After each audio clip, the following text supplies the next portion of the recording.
ജവാൻ മദ്യകുപ്പിയിൽ അളവ് കുറഞ്ഞു, കേസെടുത്ത് ലീഗൽ മെട്രോളജി വകുപ്പ്. സർക്കാർ ബ്രാൻഡ് മദ്യമായ ജവാന്റെ അളവിൽ കുറവുണ്ടെന്ന് കണ്ടെത്തി.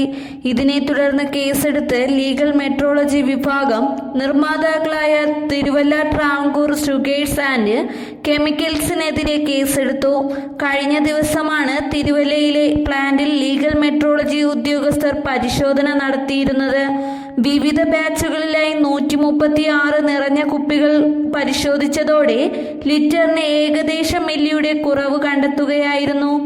അതേസമയം തൊഴിലാളികൾ മദ്യം നേരിട്ട് നിറയ്ക്കുമ്പോഴുണ്ടായേക്കാവുന്ന സ്വാഭാവിക കുറവ് മാത്രമാണ് ഉണ്ടായിട്ടുള്ളതെന്നാണ് മാനേജ്മെന്റിന്റെ വിശദീകരണം.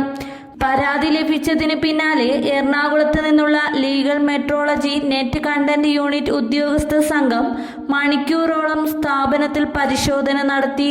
ജവാന്റെ ഒരു ബാച്ചിലാണ് പ്രശ്നം കണ്ടെത്തിയത്. 125 കുപ്പി പരിശോധിച്ചപ്പോൾ 6 കുപ്പിയിലാണ് മദ്യത്തിന്റെ അളവ് 15 ml താഴെ കുറവുള്ളതായി കണ്ടെത്തിയത്.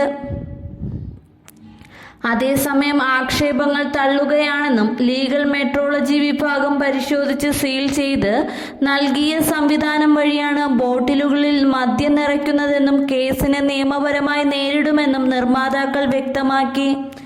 ഓണക്കാലത്ത് ജവാൻ വിൽപ്പനയിൽ ബെവ്കോ പ്രത്യേക ശ്രദ്ധ നൽകിയിരുന്നു. ബ്രാൻഡുകൾ ആവശ്യപ്പെടാത്തവർക്കും സ്റ്റോക്ക് തീർന്നതോടെ മറ്റ് ബ്രാൻഡുകൾ ലഭിക്കാത്തവർക്കും ജവാൻ നൽകണമെന്ന കർശന നിർദ്ദേശം ബെവ്കോ നൽകിയിരുന്നു.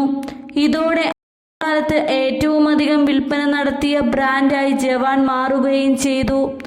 10 ദിവസം കൊണ്ട് 6,30,000 ലിറ്റർ ജവാൻ മദ്യമാണ് വിറ്റതെന്നാണ് ബെവ്കോയുടെ കണക്ക്.